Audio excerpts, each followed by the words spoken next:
Okay, it's time for the Stoke view. Let's review in this section the Cardiff result. Also look ahead to the Coventry game this weekend. Welcome back, Liam. How are you, Liam? Yeah, I'm all right, Mark. You? I'm good, thank you. Let's go back to last weekend then. Against Cardiff. What was your view of that classic 0-0? Not one for the football purist, I'll be honest with you. There wasn't a great deal that happened.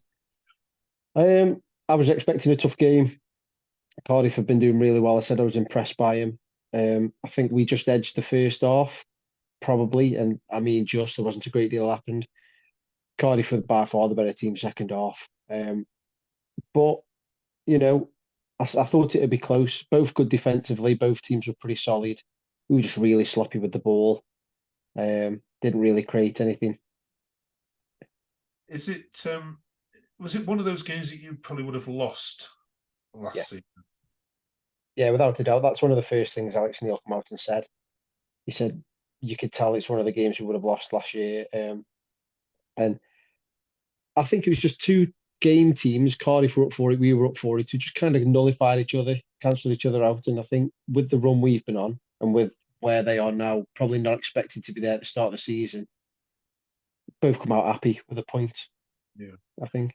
Shame, really, because you spoke last week about Stoke never winning 4 in a row, and it would have been nice to have Yeah, finally done it. And then, yeah, yeah. just comes to a screeching halt, doesn't it?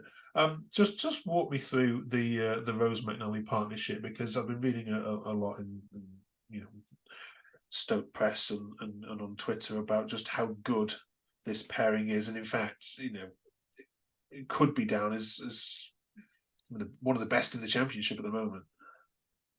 Yeah, I mean, I think just before the international break, I would have said they were both struggling, really. More Rose than McNally, but McNally was struggling considering what we do from Coventry fans for last season. He wasn't really performing, and Rose really did struggle. He was at fault for a couple of goals. They've come back from the international break. Wilmot obviously got injured, and we signed Kieran Clark, who wasn't fit enough to play. So we had to play them, and they've just really grown together. They've become solid, good usage of the ball. Michael Rose has got a bit of a case of giving the ball away at times in dangerous positions, but he seems to cover himself after, which is good. But I think Keanu, who has improved on the right as well. Ender Stevens has come back on the left. He's fit after, and that experience I think brings a lot. And just the four of them have been really good. Like I say, against Cardiff, we were really sloppy with the ball, but we were really solid as well. And the goalkeeper we spoke about last week, no issues still there. No, he was commanding, which that was probably one of the main problems with him before. He wasn't really that commanding. Everyone seemed nervous around him. He made a cracking save at the end of the game that he didn't really have any rights in saving. And I think it might help, having McNally and Rose in front of you might be a little bit less worrying than having Phil Jagielka at 40 and Morgan Fox, who were playing centre back at the end of last season. So I think a culmination of all of them together has definitely helped everybody out.